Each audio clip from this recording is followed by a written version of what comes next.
26 जुलाई 1999 को कारगिल युद्ध में भारतीय सेना ने विजय हासिल की थी और उसी उपलक्ष्य में आज उस विजय की रजत जयंती है। 25 साल पूरे हो रहे हैं। इस मौके पर पूरा देश उन वीर योद्धाओं को जिन्होंने अपने प्राणों की आहुति दी, सादर श्रद्धांजलि दे रहा है। और इस मौके पर कारगिल में जो युद्ध स्मारक है वहाँ पर प्रधानमंत्री पहुँचे और उस समय जो जनरल थे, जनरल बीपी मलिक, वो पहुँचे और सब ने भावभीनी श्रद्धांजलि शहीदों को दी। नमस्कार, मैं नंदन सिंह बिष्ट। आप देख रहे हैं इमेम दस्तावेज। अगर आप इस वीडियो को YouTube चैनल पर देख रहे हैं और चैनल पर नए हैं तो चैनल को सब्सक्राइब करें, बेल का आइकन भी दबाएं। अगर आप इसको फेसबुक पेज पर देख रहे हैं तो पेज को लाइक करें। अगर आप इसको इंस्टाग्राम पर देख रहे हैं तो हमें फॉलो करें और वीडियो को शेयर करते रहें। 1999 कारगिल युद्ध के बहादुर योद्धाओं को सादर श्रद्धांजलि। राष्ट्र को अपने सैनिकों के इस कीर्तिमान पर गर्व है। उस समय जो जनरल थे उस युद्ध के दौरान, जनरल बीपी मलिक, वो वहाँ पहुँचे और जो बहादुर सैनिक उस लड़ाई में लड़े और शहीद हुए उनके परिवारजनों को वहाँ पर मिले। पीएम मोदी इस मौके पर कारगिल युद्ध स्मारक लद्दाख द्रास पहुँचे जहाँ उन्होंने शहीदों को श्रद्धांजलि दी। इस मौके पर बहादुर सैनिकों के परिवारजनों ने अपने पुत्रों के बलिदान को याद किया और कहा उन्होंने हमारे आज के लिए अपना जीवन बलिदान किया। We feel proud of it because we don't feel that 25 years have passed, and as a matter of fact, these 25 years have gone without war. Okay, and we feel that people, those who have martyred for the country, they are great, they are brave, and they are the people, those who have sacrificed their lives for our tomorrow. We still feel proud that I have come from Golaghat, Assam, and I still feel proud for my son, Captain Chintu Veer Chakra. You also fought in the war, sir.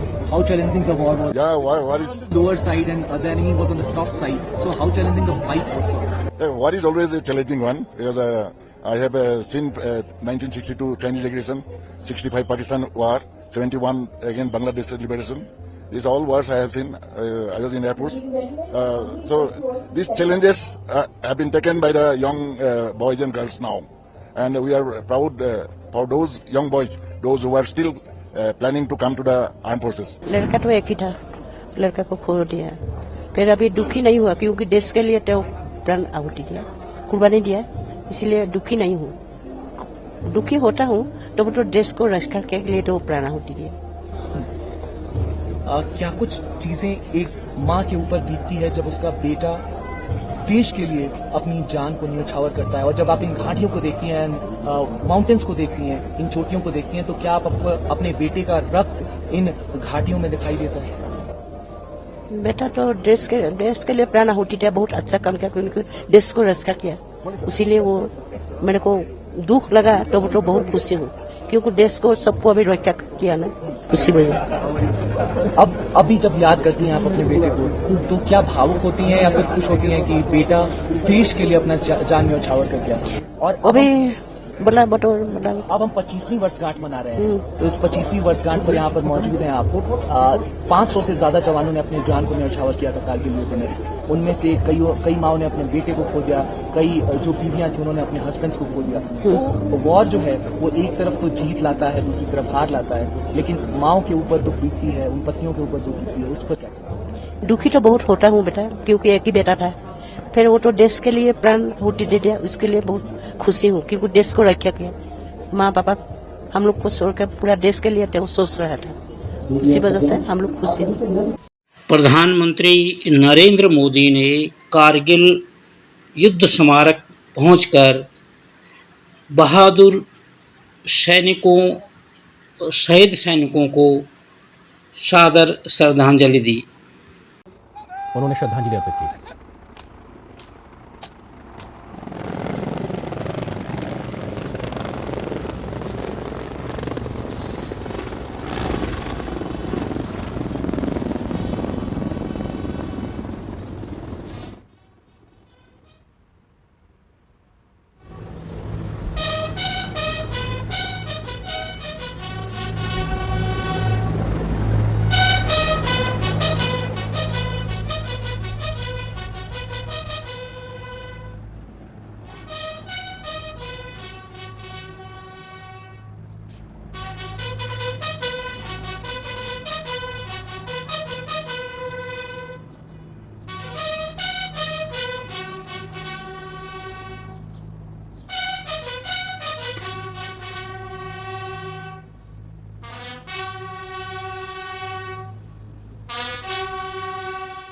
रक्षा मंत्री राजनाथ सिंह ने दिल्ली स्थित राष्ट्रीय war memorial में जाकर कारगिल युद्ध के बहादुर शहीद सैनिकों को अपनी सादर श्रद्धांजलि अर्पित की।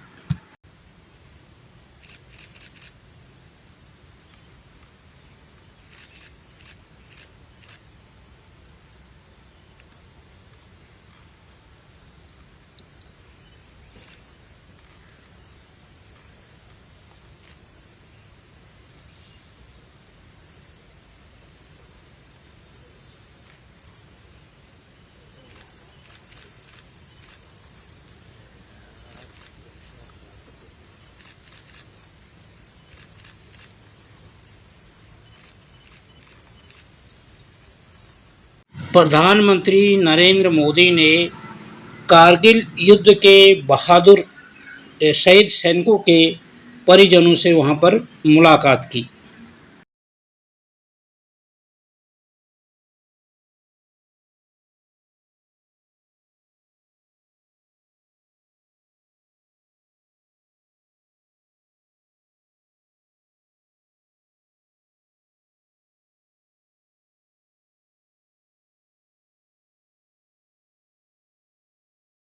प्रधानमंत्री नरेंद्र मोदी ने रिमोट के माध्यम से ब्लास्ट कर संकुला टनल कार्य का शुभारंभ किया।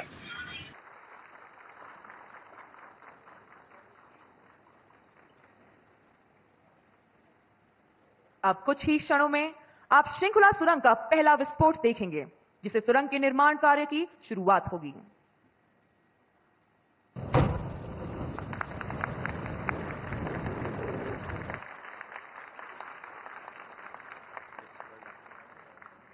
प्रधानमंत्री जी, आपके कुशल नेतृत्व में हमारा देश तेजी से प्रगति कर रहा है।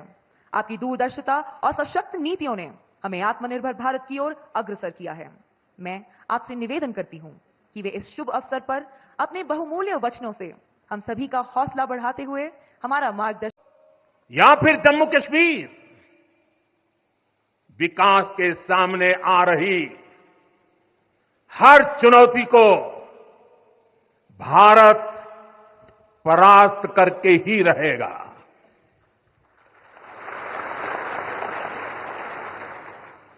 कुछ ही दिन बाद इस 5 अगस्त को आर्टिकल 370 का अंत हुए 5 वर्ष पूरे होने जा रहे हैं। जम्मू कश्मीर आज नए भविष्य की बात कर रहा है, बड़े सपनों की बात कर रहा है।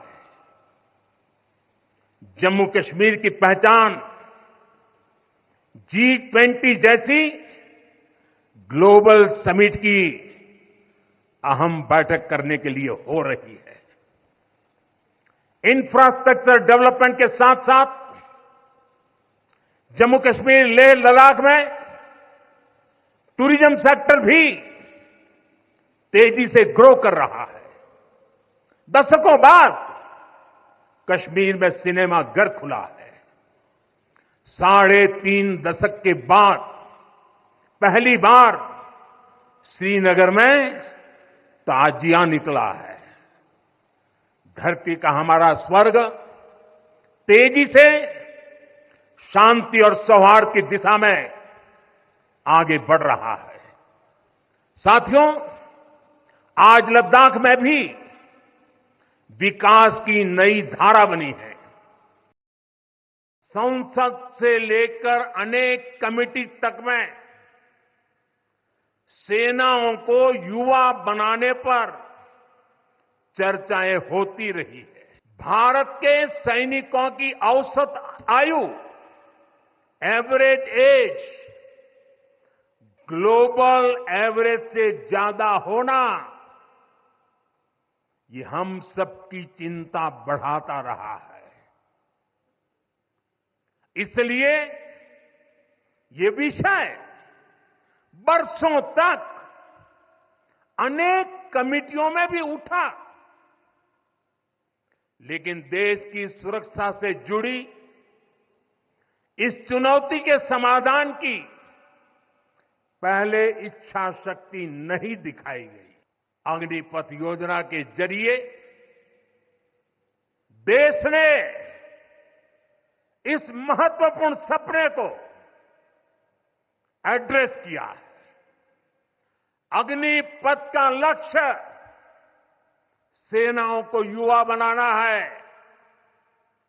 अग्निपथ का लक्ष्य सेनाओं को युद्ध के लिए निरंतर योग्य बनाए रखना है। दुर्भाग्य से राष्ट्रीय सुरक्षा से जुड़े इतने संवेदनशील विषय को कुछ लोगों ने राजनीति का विषय बना दिया है। कुछ लोग सेना के इस रिफॉर्म पर भी अपने व्यक्तिगत स्वार्थ में झूठ की राजनीति कर रहे हैं। ये वही लोग हैं जिन्होंने सेनाओं में हजारों करोड़ के घोटाले करके हमारी सेनाओं को कमजोर किया। अगर आपको हमारी वीडियो पसंद आई हो तो इसे लाइक करें और ज्यादा से ज्यादा शेयर करें ताकि बाकी लोगों तक भी ये जानकारी पहुंच सके। हमारे चैनल को सब्सक्राइब करना बिल्कुल ना भूलें और हमारी वीडियोस को सबसे पहले देखने के लिए बेल आइकन को भी जरूर प्रेस करें।